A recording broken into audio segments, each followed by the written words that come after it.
"Sir, you can't be here. This is private property."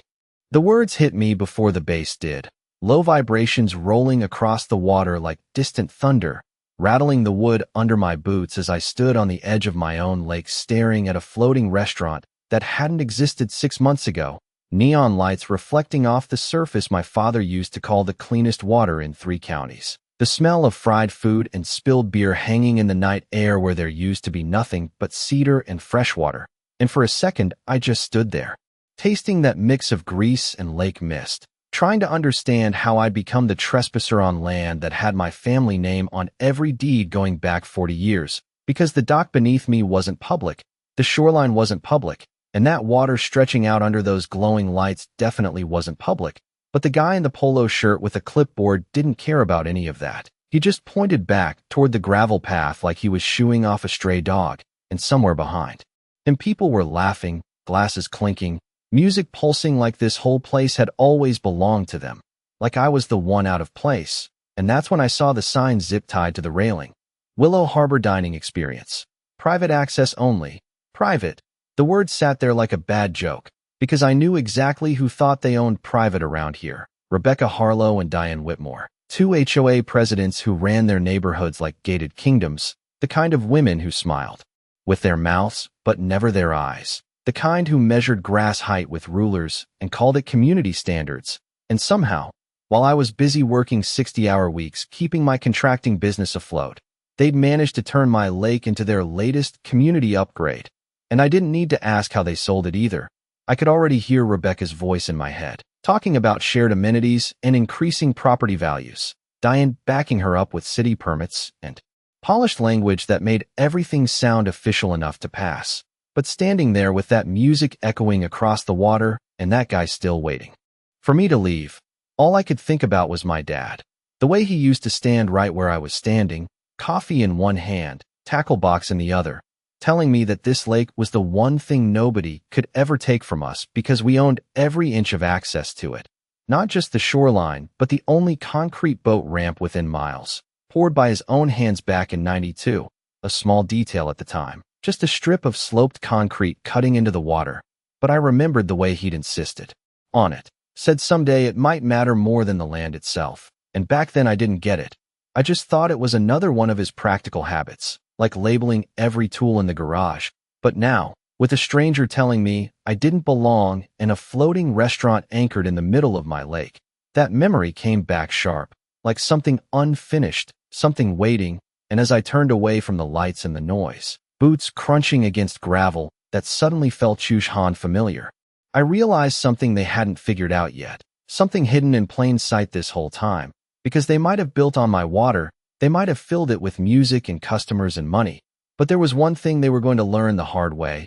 There's a difference between owning the surface and controlling how anyone reaches it. And they had no idea which one actually mattered. The gravel under my boots sounded different that night, sharper somehow, like every step was reminding me this place was still mine even if it did not look like it anymore. And by the time I reached my truck, the music behind me had faded into a dull hum across the water, replaced by the quiet I actually remembered, crickets in the brush, wind moving through the trees. The kind of silence that used to settle in after sunset when it was just me and my dad out here. No crowds, no lights, no strangers telling us where we could stand. And I sat there for a minute with the engine off, hands resting on the steering wheel, replaying everything I had just seen, the security guards, the signs, the way that man said private like he believed it, and that was the part that stuck, because people do not talk like that unless someone told them they could, unless somewhere there was paperwork, permits, signatures, something official enough to make a lie feel like the truth. So the next morning I drove straight into town with that same taste of lake air still sitting in the back of my throat and walked into the county records office, the fluorescent lights buzzing overhead, the smell of old paper and toner hitting me as soon as I stepped inside, and I started pulling files, parcel maps, zoning changes, anything tied to the 2 subdivisions Rebecca and Diane controlled. And it did not take long to find the trail, because people like them do not hide what they are proud of. They document it, stamp it, frame it as progress. And there it was, a joint development agreement filed 6 months back. Pages of clean legal language talking about enhancing community access to natural resources, Phrases that sounded harmless until you realized what they were actually doing, carving out usage rights to my lake without ever owning a single inch of it. And the more I read, the tighter my jaw got. Because they had gone around the obvious barriers, they did not try to take the land. They went after perception, permits to operate a floating structure, temporary commercial zoning overlays, approvals that gave them just enough cover to build something that looked legitimate from the outside. And for a second, I felt that weight settle in, the kind that makes you wonder if you missed your chance to stop it before it started. But then I flipped another page and saw something they had not touched, something they could not rewrite with polished language and city signatures. The access routes, every single one mapped out in black and white. And right there at the bottom, exactly where I remembered it, was the narrow strip of concrete cutting into the shoreline on the east side, labeled exactly the way my father had filed it decades ago: private. Boat ramp, sole ingress and egress point for watercraft within that section of the lake. And I leaned back in that hard plastic chair, listening to the hum of the lights overhead, feeling that slow shift from frustration to something steadier, because suddenly the picture made sense. They had built something they could not fully reach without passing through a piece of ground they did not control. And maybe they thought nobody would notice. Maybe they thought I would just go along with it like everyone else in their neighborhoods. Pay the fees, follow the rules, keep quiet. But sitting there with that document in my hands, I realized they had made one assumption that was about to cost them everything. They assumed I needed their permission to act, and that was never how this land worked. I did not go back to the lake that day, not right away, because there is a difference between knowing you have leverage and knowing exactly when to use it. And I had learned that the hard way in business. You do not swing the hammer the second you find it. You wait until the structure is carrying its own weight. So instead, I drove past both subdivisions that afternoon, slow enough to take it all in: the identical mailboxes, the trimmed lawns, the little flags and decorative stones that made everything look controlled, curated, like nothing unpredictable was allowed to exist inside those streets. And right at the entrance of Rebecca's neighborhood, there was a new sign, polished wood with gold lettering: Lake Access Dining Now Open. And under it a smaller line that read Residents and Guests Only. And I almost laughed sitting there, because I knew exactly what that meant. It meant they were selling exclusivity built on something they did not actually own, and people were buying it. Literally, I could see cars lining up near the path that led down toward the water, families stepping out in clean clothes, couples holding hands, all of them walking toward that same narrow direction that every path funneled into. And I followed it once, on foot this time, keeping my distance, boots quiet on the packed dirt trail, until I reached the point where the trees opened up, and there it was, the boat ramp, my boat ramp. Except now it did not look like mine anymore. There were temporary signs stuck into the ground, bright plastic, arrows pointing toward the water, a rope line guiding foot traffic. Like it was some kind of attraction, and a kid in a branded shirt standing near the edge checking wristbands. And that was when it clicked fully into place. Not just the legal side of it, but the physical reality. Every single person heading to that floating restaurant had to pass through this exact strip of land. Every cooler, every supply crate, every maintenance crew, every paying customer, all of it moved through that ramp like a funnel. And I stood there watching for a long minute, counting, without even meaning to, 20 people in 5 minutes. Then a delivery cart rattling down the slope. Then another group, steady flow, constant, predictable, and none of them even looked at the ground they were walking on. They just assumed it was part of the experience, part of what they paid for. And that assumption was doing all the work for Rebecca and Diane. It was covering the one flaw in their entire operation, because they had built something impressive out on the water: lights, music, staff, permits, all of it designed to look permanent. But the foundation they depended on was not out there. It was right here under my boots. And the more I watched, the clearer it became that they were not just using it. They were relying on it completely. There was no backup route, no secondary access point. The shoreline around the rest of the lake was either too steep or privately fenced off. And even if someone tried to approach from another direction, they would not have the equipment to launch or dock safely. This ramp was not just convenient. It was essential. And that was when the frustration I had been carrying since last night started to settle into something colder, more precise, because I could see the entire system now, how it worked, where it held, where it would break, and I did not need to argue with them. I did not need to convince a court or a city office or anyone sitting behind a desk. All I had to do was let their own success stretch across a piece of ground. They never secured, so I turned around and walked back up that path without saying a word to the kid at the rope line, without stopping anyone, just listening to the gravel shift under my boots again, and this time the sound felt steady, measured, like something falling into place, because for the first time since I saw those lights on the water, I was not reacting anymore. I was planning. The next morning I woke up before sunrise, not because I had somewhere to be, but because once you see the weak point in something, it is hard to unsee it, and it keeps pulling at you until you act. So I poured a cup of black coffee and stepped out onto the porch, the air still cool, that faint smell of water and damp earth settling in like it always had. And for a moment, everything looked the way it was supposed to. Calm surface stretching out under a pale sky. No music, no voices, just the soft ripple of the lake against the shoreline. And if you did not know better, you would never guess what it turned into after dark, but I did know better now. And that quiet only made it clearer what they had changed. So I took my time finishing that coffee, then grabbed a folder from the truck, one I had not opened in years, the original documents my father kept organized down to the last detail, survey maps, permits, inspection reports, every page clean and deliberate, the kind of paperwork people ignore until it matters. And I flipped through it standing right there on the hood, feeling the paper edges against my fingers, until I found the page I was looking for, the one that described the ramp not just as a convenience, but as a controlled access point, language specific enough that it did not leave room for interpretation. And I let out a slow breath, because that was the difference between a problem and a solution, clarity. And by mid-morning I was back in town, not at the courthouse this time, but at a small office near the edge of the industrial park where a guy named Howard Keene had been handling land use filings for longer than I had been alive. The place smelled like old carpet and printer ink, stacks of rolled blueprints leaning against the wall like they had stories of their own. And Howard looked up over his glasses when I walked in, took one glance at the documents in my hand, and gave me that half-smile people use when they know something is about to get interesting. I laid everything out on his desk without rushing. The maps, the access designation, the current situation as I had seen it. And he listened without interrupting, just nodding occasionally, fingers tapping lightly on the wood like he was already running through the angles in his head. And when I finished, he leaned back in his chair and let out a quiet whistle, not impressed, just recognizing the shape of it. They built something they cannot legally reach without your permission, he said, plain and simple, no extra words. And hearing it out loud settled something in me that had been building since the night before, because it was no longer just a feeling or a suspicion.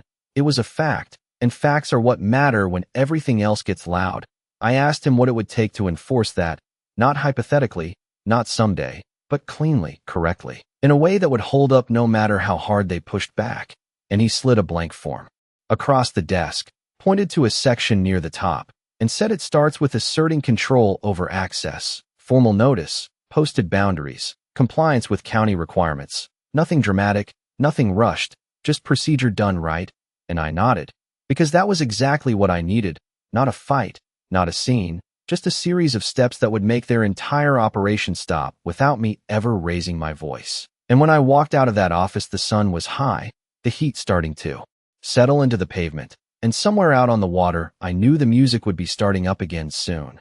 Customers lining up, drinks being poured, everything running like it always had. But now there was a clock on it, even if they did not hear it yet, because the one thing they had never accounted for was the ground beneath their success, and I was about to remind them who it actually belonged to. By that afternoon, the lake was alive again, the low thump of music carrying across the water even before I reached the tree line. And I did not go straight to the ramp this time. I stayed back just far enough to watch without being noticed, leaning against the rough bark of an old cedar while the whole operation unfolded in front of me like clockwork, people lining up in clean summer clothes, phones out, laughing, stepping past that same rope line like they were entering something exclusive, and I counted again without trying to, 10, 20, 30 in less than 10 minutes. The steady rhythm of business running exactly the way Rebecca and Diane had designed it, efficient, controlled, profitable. And every single person moved through that narrow stretch of concrete like it was part of the attraction, not realizing it was the only path holding everything together. And what struck me was how confident it all looked, the staff smiling, the wristbands snapping into place, the little signs guiding people forward, everything polished enough that nobody questioned it, not even for a second, and that confidence told me something important. They had not planned for resistance, not real resistance. The kind that does not argue or complain, but simply removes the ground under your feet. And I stayed there longer than I needed to, letting it sink in, the sounds, the patterns, the exact flow of traffic, because once I acted there would not be any guessing, no surprises, just cause and effect playing out exactly the way it was built to. And when I finally turned away, the sun was already starting to dip, light stretching across the lake in long gold lines, the same view my father used to stand and admire at the end of the day. And I could almost hear his voice in the back of my mind, calm and certain, telling me that land is not just about what you see. It is about what you control. And that thought stayed with me as I drove back to the property, gravel crunching under the tires, the familiar path leading down toward the ramp coming into view. And for the first time since all of this started, I did not feel that tight edge of anger anymore. Just focus, the kind that narrows everything down to a few simple steps. Because now it was not about them, or what they built, or how loud their music was. It was about process, and I parked near the top of the slope, stepped out, and walked down slowly, letting my boots hit every section of that concrete my father poured decades ago. Feeling the slight unevenness where the surface had settled over the years, the small cracks that had been there longer than most of those houses even existed, and I stopped at the waterline, looking out at the reflection of those lights starting to flicker on in the distance, and I pictured exactly what would happen when this place stopped being invisible to them, when the signs went up, when the access they took for granted was no longer there. And it was not dramatic in my head, it was quiet, almost boring in its simplicity, people arriving and finding a barrier where there had been none, staff standing there with no way to move forward, deliveries turning around, confusion spreading without anyone raising their voice, just a system that no longer worked because one piece had been removed, and I reached down, picked up a small rock from the edge, and tossed it into the water, watching the ripples spread outward in slow circles. Because that was what this was going to be, not an explosion, not a fight, just a series of ripples starting right here at this ramp, moving outward until everything they built felt it. And as the last of the light faded and the music across the lake grew louder, I turned back toward the truck knowing exactly what the next morning was going to look like. The next morning started before the sun cleared the tree line, that soft gray light stretching across the lake like a blank page, and I was already moving by then. Boots on gravel, the quiet hum of a truck engine idling behind me, 2 steel posts laid flat in the bed alongside a rolled section of heavy chain, and a stack of freshly printed signs still smelling faintly of ink.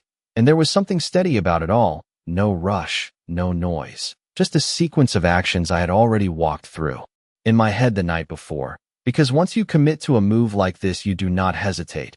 You follow through clean, and I carried the first post down to the edge of the ramp, the concrete cool under my boots, that familiar slope leading into the water exactly the way it always had.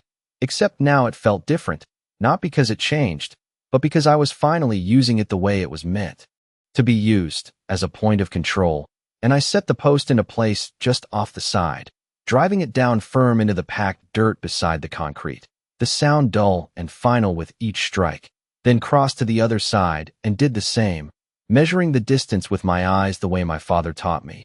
Not perfect, but precise enough that nothing larger than a person could pass through without stopping. And when both posts stood there, quiet and solid, I stretched the chain between them, the metal links clinking softly in the morning air as I pulled it tight, securing it in place until it held, a simple line across the ramp that changed everything about how that space functioned. And I stepped back for a second, looking at it.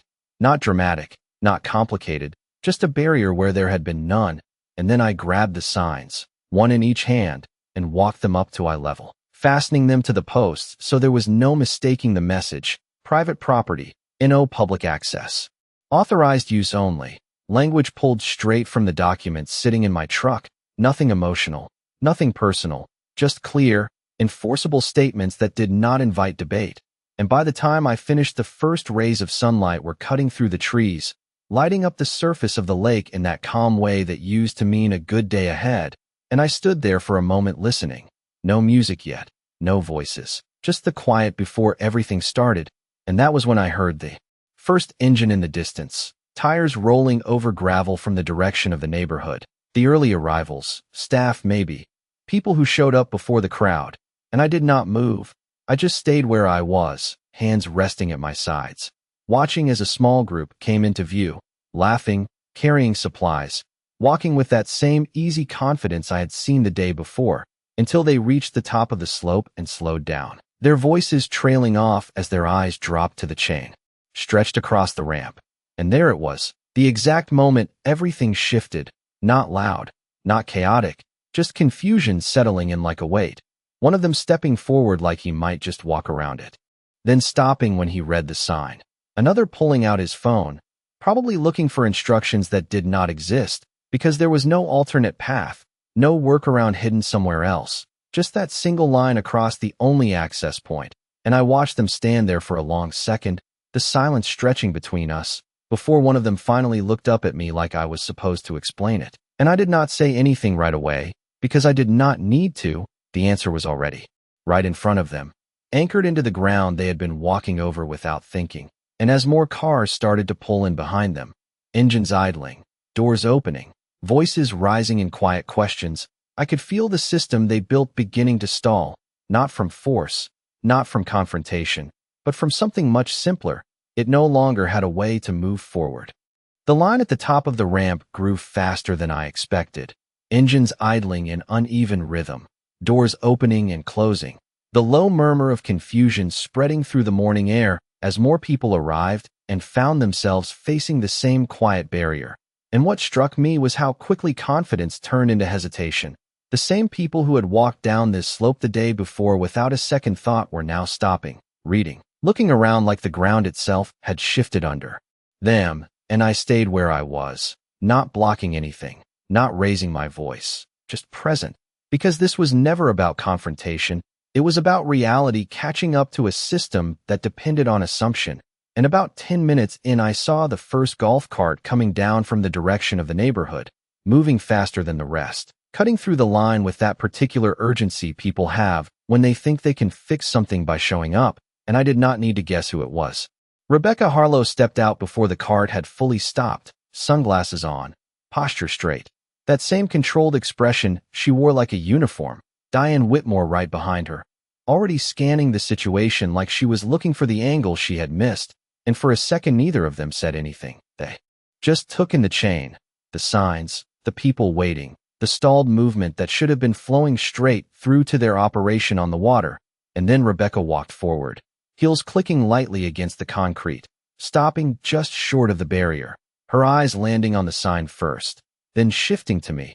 And when she spoke, her voice was calm, measured, like this was a misunderstanding that could be cleared up with the right tone. "You cannot restrict access here," she said. And I could hear the confidence underneath it, the expectation that I would step aside, explain myself, undo what I had done. But I did not move. I just met her gaze and let the silence sit there for a second before answering. Because timing matters in moments like this. "I am not restricting access," I said, keeping my voice even. "I am enforcing property boundaries." And I watched the shift happen, small but real. The way her expression tightened just enough to show she understood the difference. Diane stepped in then, pulling a folded set of papers from her bag like she had come prepared for a conversation she thought would go differently. Permits, approvals, the same documents I had already seen, and she held them up like they settled the issue. "We have full authorization for lake use," she said, emphasizing the word like it carried more weight than it did. And I nodded once, not dismissing it, just placing it where it belonged. "You have authorization for what you built out there," I said, glancing briefly toward the water where the lights were still off, but the structure sat waiting. "Not for how you get to it." And that was the moment everything paused, not just between us but around us, the people in line quieting down enough to listen, the low hum of engines fading into the background as attention shifted to the conversation happening at the center of it all. And Rebecca took a step closer to the chain, close enough that she could have reached out and touched it, but she did not, because she knew exactly what it represented now, not just a physical barrier but a boundary she had not accounted for. And I could see the calculation happening behind her eyes, the quick search for a workaround that did not exist. And for the first time since I had seen that restaurant on the water, They were the ones reacting, trying to figure out how to move forward in a situation where forward had been taken away, and I did not need to push, did not need to argue, because the truth was already doing the work for me, standing there in plain sight, anchored into the only path they had ever relied on. Rebecca did not raise her voice, and that was the first sign she understood exactly how serious this was, because people like her only stay calm when they are thinking 3 steps ahead, trying to find a way around something that does not look like it should be there.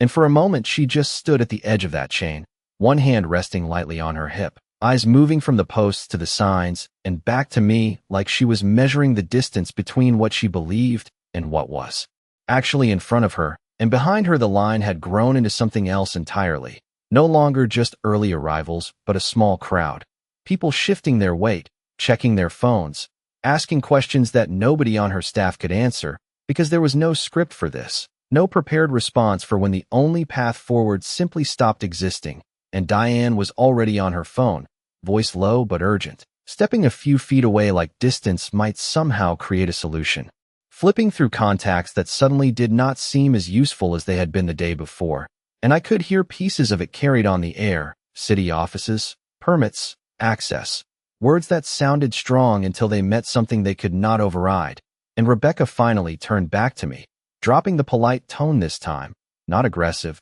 just direct. "You are interfering with an active business," she said, each word placed carefully, like she was laying out a position she could defend, and I nodded once because I had expected that line. "No," I said, just as steady.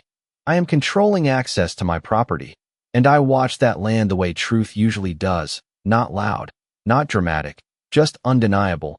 And for a second neither of us spoke, the kind of pause that stretches longer than it should because both sides know exactly what it means. And then the first real ripple hit, a delivery truck pulling up behind the line, engine rumbling, driver leaning out his window, trying to see what was causing the delay, boxes stacked in the back that were not going anywhere without that ramp, and the staff at the front started to look over their shoulders, waiting for direction that was not coming, because there was no direction to give, no alternate route to point to, just a chain and a set of signs that did not care about schedules or reservations or revenue projections. And I could see it spreading through the system in real time, the hesitation turning into frustration, the questions getting louder, customers asking about refunds, about access, about why they were being stopped, and Rebecca took a slow breath, the kind people take when they realize the situation is no longer in their control, and she stepped closer again, lowering her voice this time like she was trying to bring the conversation back to something manageable. "We can work something out," she said, and there it was, the shift from authority to negotiation, subtle but unmistakable, and I did not respond right away, not because I needed time, but because I wanted her to sit in that moment a little longer, to feel exactly what it was like when the assumptions you built everything on stop holding. And out on the water, I could see movement starting, staff on the floating structure looking toward the shore, waiting for the usual flow of people that was not coming, the distance between them, and this ramp suddenly more than just a stretch of water. It was a gap they could not cross without my permission, and when I finally spoke my voice stayed even, the same tone I had used from the beginning. "This is not about working something out," I said. "This is about boundaries that should have been respected before you built anything out there." And I let the words settle without adding anything else, because there was nothing else needed. The situation was already speaking for itself. Every stalled engine, every unanswered question, every minute that passed without movement adding weight to something they could not ignore anymore. And for the first time since this started, the lake felt quiet again, not because the sound was gone, but because the control had shifted back to where it belonged. By noon the line had thinned into clusters of frustrated conversations, cars pulling away one by one, engines fading down the gravel road, as people gave up on something that no longer made sense, and the staff who had been standing near the top of the ramp were now gathered off to the side, phones pressed to their ears, waiting for instructions that kept changing every few minutes. And out on the water the restaurant looked exactly the same as it had the night before, lights ready, tables set. A polished operation floating quietly in place. But without movement coming from the shore it might as well have been miles away, because the distance was no longer measured in feet. It was measured in access, and access had been cut off clean, not by force, not by noise, just by the absence of permission, and I stayed there through most of the afternoon, not because I needed to, but because I wanted to watch it play out all the way, to see the full shape of what happens when something built on assumption meets a boundary that does not bend, and around 3 o'clock a county vehicle pulled in, dust trailing behind it, the kind of presence people call when they realize they cannot solve something on their own, and a man stepped out with a clipboard, calm, methodical, walking straight toward the chain like he had seen situations like this before, and Rebecca and Diane met him halfway, both talking at once now, explaining, pointing, trying to frame it in terms that would bring things back under their control, and I did not interrupt.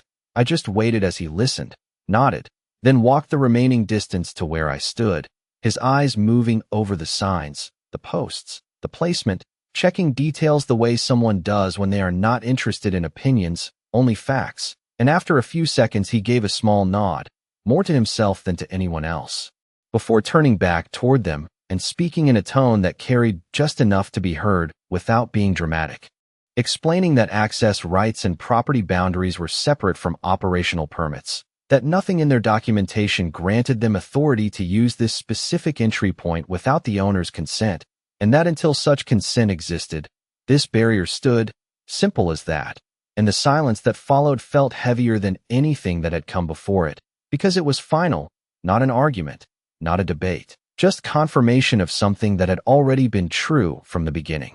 And Rebecca's posture shifted then, not collapsing, just adjusting, like someone recalculating after a plan falls apart, Diane lowering her phone slowly, the urgency draining out of her movements. And for a moment neither of them looked at me. They looked past me, toward the water, toward the structure they had built and the distance that now separated it from everything it depended on. And as the afternoon stretched into evening, the place never filled, the music never started, the lights stayed dim. And eventually the staff began to leave in small groups, walking back the way they came, stepping around the chain this time instead of through it, each step carrying the quiet understanding of what had changed. And when the last car pulled away and the lake settled back into that familiar stillness, I walked down to the edge of the ramp one more time, the surface cool under my boots, the water calm and open the way it had always been. And I stood there for a minute, listening to nothing but the soft lap of waves against the concrete. No music, no voices, just the place as it was meant to be, and I thought about how easy it had been for them to build something that looked permanent, something that felt like control, and how quickly it unraveled the moment it touched something real.